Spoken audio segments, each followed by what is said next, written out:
Hey, it's Drybear. The first major update of Season 1 in the First Descendant has gone live today, so let's dive into what's different. The first major update is going to be Ultimate Freyna. She's in the game and available now. You can farm her or you can buy her in the store with her new Ultimate Pack, and there's a couple things to talk about the store once we get there. Luckily, none of her overall farm requires Deathstalker, the new Void Colossus, if you don't want to do that. So for the enhanced cells, you can get this by doing any of these 3 Void Reactors on hard, so you're doing Outposts for that. For the stabilizer here, you can do either Swampwalker or Deathstalker on hard, or you can do Pyromaniac or Stunning Beauty on normal. So very easy options for that one. For the Spiral Catalyst, you can do Hard Devourer, Molten Fortress, Deathstalker, or a Void Reactor. And then for the ultimate code, you can do normal Swampwalker, Dead Bright on hard, Deathstalker on hard, or a Void Reactor. And the one for Swampwalker here, this is a normal variant here that has a 15% chance of dropping the code on normal. Absolutely ridiculous. So she's not that bad to farm. She's probably around the level of Valby, I would say, or maybe a little bit harder, but not too bad. Very easy to pick up whether you're doing the hardest content or not. Along with this, you got 2 new ultimate transcendent level modules. Venom Injection, which gives you an ability to drain your resource and activate something called Toxic Sense, which is going to be pretty interesting for causing corrosion. This will require more testing. And then Toxic Mixture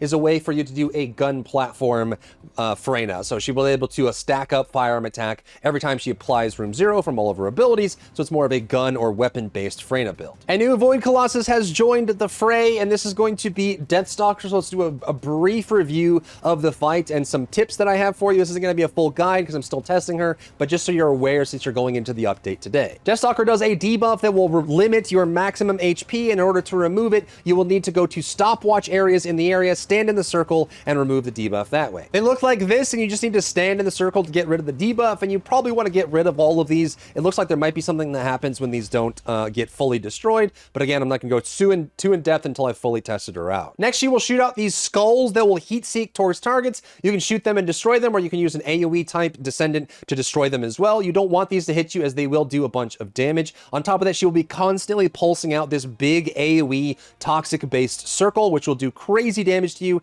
I recommend running anti-venom solution for this to avoid any toxic dot damage that you'll get, because you'll constantly being hit by this over and over throughout the fight. Once she triggers Frenzy, she will go immune and spawn 4 of these mask devices all over the map. There are 3 fake ones that look like this. If the spider hands are out and it's jammering and yapping at you over and over, that is one of the fake ones. You just ignore it and go look for the real one, which is going to look different than these. If you walk into the fake one area, it will damage you and sometimes kill you if you're not paying attention. Instead, the real ones look like this. They have the spider claws covering their face and they're not yapping at you, so you can walk inside. When you're inside of it, you'll start building up this meter. We think it's either a time-based effect where everyone has to stand around the meter until it fills up, or you need to hit the target directly with these meteors that drop. While you're inside the circle, meteors will constantly drop on random people and they do a bunch of damage, so try to avoid them. So it's either a build-up, you just need to stand there and it's a timer, or you need to actually hit it with the meteors. We've done both. We're not really sure 100% yet, but we'll keep testing to see exactly what that is. But then just stand in the area,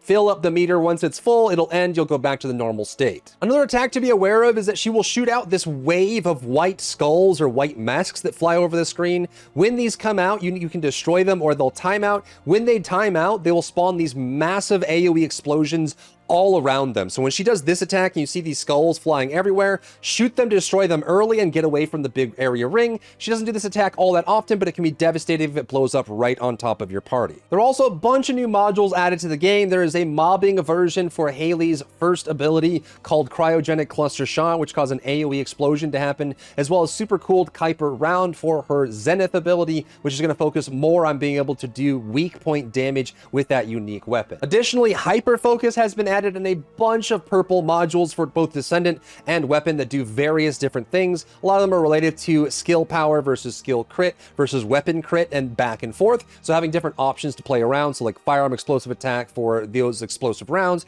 You could do crit damage down, but firearm attack up if you're a non-crit build. You can do skill damage, firearm. It's a whole bunch of different mixtures that you can use with these. There's a bunch of different purple mods. So if you've been saving modules, make sure to combine when you first log in to get these new modules unlocked. For external components, Deathstalker comes with 2 new external component 4-piece sets that you can acquire. The Invader set, which has a bug right now, it says Hungry Sonic on it. It's not actually Hungry Sonic, it's Invader. Invader will give you maximum shield increase, and then when you defeat defeat an enemy, it gives you skill duration, tech skill power, dimension skill power separately from the stacking element. And Distorted Resolve is an option that gives you assault rifle and submachine gun attack. It has a chance to recover shields and stacks up additional toxic damage while also increasing your toxic damage based on how much HP you are missing. So it's a nice little option. It's kind of like Annihilation. It gives you that option there, but 2 new sets to play around with in the game. Next is the new Ultimate Scout Rifle, the Frost Watcher, and this one is available. They actually made a model update to this one as well. So the handle here that reminded people of some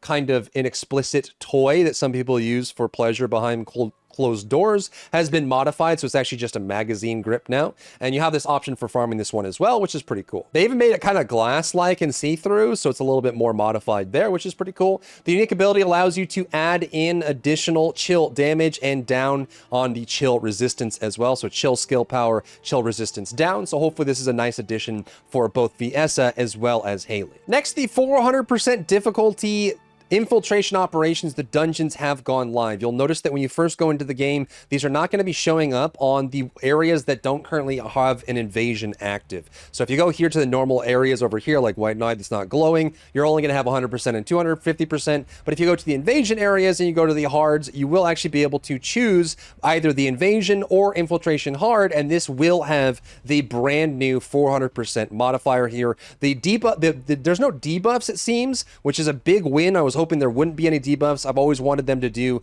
buffs with harder content rather than debuffs. And in this case, it seems like they are. They're buffing the enemies, and they're also buffing an element here. So non-attribute skill power for this one. You can go to the other one, and this one's going to be chill skill power. So those kind of descendants are going to be better in these. And these will drop the brand new vouchers that you will need to go over to the vendor tomorrow once he is live and be able to spend those there. But this is an option available for the invasion areas. They also mentioned that even after you've cleared the invasion in that specific dungeon, you will still be able to use the 400% score multiplier until the next invasion refresh. So if you've done the invasion already, you can still do the 400% until the next invasions come the next day. As we mentioned, the vendor is still available, is in the game right now, but it isn't actually open. You'll find ETA-0 here on the west side of Albion in the second spawn area. His box, he's in here just sleeping, I guess, or having a bag of chips, who knows. You can kind of see something in there, but he's just chilling in there waiting for his opportunity. He is a weekend warrior, so he'll only be active Friday through Sunday during fever time or hot time, or as Korea calls it, when people are out of school and that sort of thing. And he'll have different options available every single weekend. So since today is Thursday, we won't be able to see this, but tomorrow we should see his gate open up, and you'll be able to spend your vouchers here in the vendor to see what's available. That's 12 a.m. Friday to 12 a.m. Monday Pacific time, which means that on the midnight rollover on the West Coast United States, or UTC 7 a.m., so like 6 to 7 a.m. Central European, or 4 p.m. Korean, you'll be able to access him. It does say that you can sell blueprints you have. You can also purchase various items with the vouchers you've earned through the dungeons, and you can purchase items using the premium vouchers they'll be obtained by selling blueprints. They don't say exactly what's in here. You can hold up to 600 vouchers. The dungeons drop. People in chat are saying that they drop a decent amount, so they're pretty easy to farm. And of course, selling your extra blueprints to get the premium vouchers will be useful. They mentioned previously that this is going to have like weapon blueprints, character blueprints, possibly inventory expansion or other expansion slot upgrades, maybe even some dyes or something. So we'll see what actually comes out of that tomorrow. We'll check back in on that. With this update, hair dyes have also gone live, and these are just like paints in that they are their own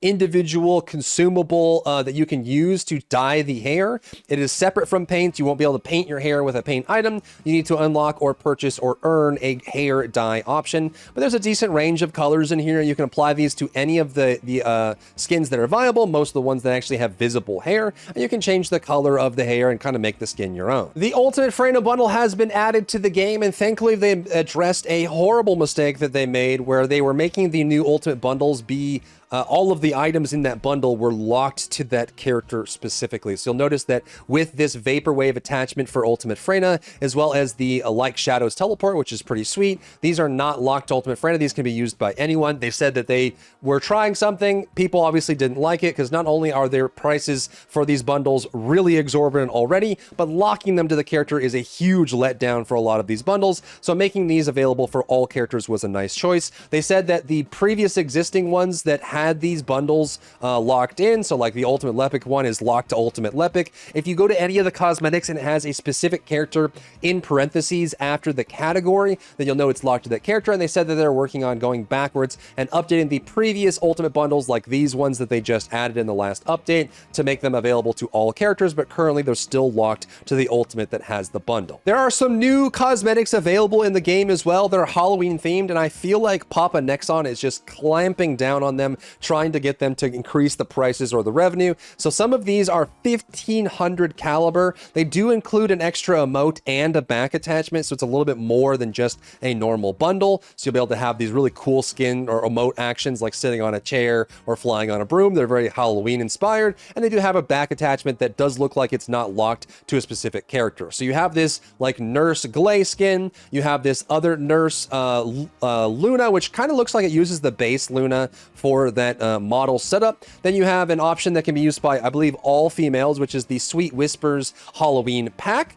And you can also use up the Pumpkin Hunter set for the males as well, which is kind of like the Executioner, but a little bit different. And they also have this Prisoner skin, I think, for all female characters as well. They'll be able to lock this in and use it for your character too. They also added new skins. They have this wicked, like, claptrap looking Ajax Last Bastion skin, which has this wild, like, stone face Iron Man Mark 1 vibe going on for it, which is pretty cool. They have a Blair Incineration, so we saw this in the early beta. This was like an early skin, so it seems like they're kind of launching a lot of the skins that had been data mined or already created. And they also have a White Falcon for Enzo, which I think looks really cool. It reminds me of Mecha Break a little bit, like a little Gundam look, but for Enzo, as long as he's got a nice new look, I think that's pretty awesome. And there's also some Halloween themed makeup bundles that you can pick up for a lot of the characters in the game. Some of them look pretty wicked. I think there's even like a vampire looking Dracula for Enzo, so if you wanted to mix that together, he's got red eyes with like the cat style, reptile style slit on it as well. Additionally, they're giving away free emotes in the game right now. So between 10/10 and October 16th, if you log into the game, you will get the zombie emote, which looks pretty sweet. Then for the next week, you will be able to get the coming out of the sarcophagus emote. And then the last one will be from the 24th to the 30th. So all throughout October leading up to Halloween, if you log into the game, you'll get an inbox mail that you'll be able to check, unlock, get the emote for free. The one you get right now is this one, which turns you into a wicked zombie. And like the animations on it are freaky deaky Dutch. Like they look so wicked, and it's a 4-man emote as well. So you'll notice that like, oh my God, like they just go crazy. Their eyes freak out. Like, I don't know if this is bugged. This might be bugged here because she's tweaking a little too hard. But boy, do they look freaky with the animations. And this one is free as long as you log into the game. They also replaced the immunity balls on a couple of the named monsters, the elites in the game, like Sigvar, Pseudo, and Torosar. So if they have deployables already, destroying the deployables will break their immunity state rather than having to deal with the balls. And this is super useful because I think the balls overall just was not a good mechanic. They say infiltration operations now reward additional firearm proficiency EXP. They don't say how much, but I think a lot of people realize that the 50% bonus from monsters that we had during the event was probably what the game should be like by default. So some amount of firearm proficiency XP has been added to the dungeon clears so we can keep up with the character XP that we've been getting. Additionally, a couple of the dungeons that were underperforming for overall like amount of XP gained have been increased in the Descendant XP department as well. A big one is they added a restart button next to the Return to Albion button in your infiltration operations, intercept battles, any of those. So that way you don't have to open up the mission results screen to restart. When it ends, you can just restart without having to open that screen at all and just go right back into the next farming session. A very subtle but awesome buff for Freyna as well. When she uses a skill that inflicts room 0 trauma, she now also inflicts the dot that comes along with that. The way it worked before is that you would have to apply a room 0 trauma to the target, then that target would emanate the poison dot from that skill to other targets. So in order to get all of your poison effects on one target, you had to have one target in the middle and then someone with a different room 0 all around them to apply that, which is super weird and super bizarre. So there's going to be some new testing required on these builds that have additional dot damage. It's not going to affect the contagion builds, but some of the other builds are going to be a little more viable with this change. Some nice quality of life for Kyle and SEMO. Kyle's dash and collision instinct will hit gas cylinders so it doesn't get stopped on them, and SEMO can use time bomb skill while shooting a firearm or using other skills. It's not going to be an animation interruption anymore, which is another quality left change on top of the one we got last hotfix. While you're doing infiltration operations, the maximum target score, if you want to get double amorphous materials, will always be displayed on the right side of the UI, so you don't have to guess or memorize it. When researching, it shows the maximum unique ability level of the parts and the weapon that they belong to in the research area. So you can see that if you have a maxed out weapon, you'll see what level it is. It also shows you how much of the weapon or item you already currently own, so you can see if you need to make any more without having to memorize that as well. Next, in one of the greatest bait and switches of all time, the reactor changes that were promised for the implant system, allowing you to implant a weapon mount onto an existing reactor from a previous reactor, did not go live in this update. So if you're looking for that, that's not in the game. What they've done instead, and this might just be a middle ground, like they couldn't finish that feature on time, they've made a new system that coincides with the existing system. I did test that this morning. So you will have an option to always get any of the types of reactors in the world, regardless of the rotating schedule. The list here is online on the patch notes. I don't seem to find it anywhere in game, but if you can just remember this. So if you're looking for non-attribute tech, it will always drop in these two field areas on hard. Non-attribute fusion always drops on these two field areas on hard, doing the reactors, the outposts, and the missions. So every single combination is covered for everything that's possible in the game right now. There are only fusion, dimension, and singular for electric, so there's not going to be anything else for that. There was only tech and dimension for toxic, so they basically just added for all the characters that exist right now, you can farm these reactors. And I did test that this morning. It does coincide with the reactor of the week, the extra bonus that we get through the rotation as well. So while you're running that area, both of those will drop. So you'll normally get the drops that we just showed on that list on top of the rotational reactor of the week, so that you'll be able to get it. The ones that drop normally, they have random ammo. It's locked for the element type and it's locked for the ability type, but the ammo type will be random. So if you wanted to get a Freyna reactor, you can go there any time of the week, any day of the week, and get a reactor that you need. There's also going to be more targeted farms as well in some areas based on the rotation. The rotation can still be found in game. You can still look these up and this still functions normally. There's just going to be additional reactor locations that are guaranteed to farm those specific reactors all the time. They lowered the amount of melee attacks from the Kingfishers and the Roly-Polies during the intercept boss fights that knock you back and interrupt you, which is nice because they're just kind of annoying. They also lowered the difficulty of Gluttony. They reduced his HP and the amount of damage that he does. Impurity now reduces the wipe attack gauge further, which means that when you're cleansing that meter, it now just cleanses more on top of it. Reduce the speed at which the wipe attack gauge fills up, so you can cleanse it easier, and it takes longer to fill up on top of him being weaker overall. And they removed the ice effect involved with the impurity explodes. So when those snowballs go up in the air and land and explode, the ice effect that comes with that is now gone. So he should be a lot easier to take down now that Stalker is the brand new target. Inventory expansion limit has gone up by 200. So if you are a crazy person, you spent $500 in order to get your equipment inventory and storage slots each, so $1,000 total USD, you can now raise that even more by spending more. And they did say that inventory expansions were coming with the vendor, so we'll have to see tomorrow once that is actually out if that is true. And lastly, the Freyna storyline is available and in the game. In order to see it on screen, you do need to switch to Freyna in order to get it to show up. So switch to Freyna and you can do the quest line. I've heard good things, but I haven't done it myself just yet. But that is another story element for the new Freyna Ultimate, and of course learning more about the character overall. So you wonder why she's making these weird freaky zombie faces, man. If you found value in today's video, leave a like down below, leave a comment for the algorithm to help this video get seen by more people, and don't forget to check out my other channels for other content and other stuff and other things.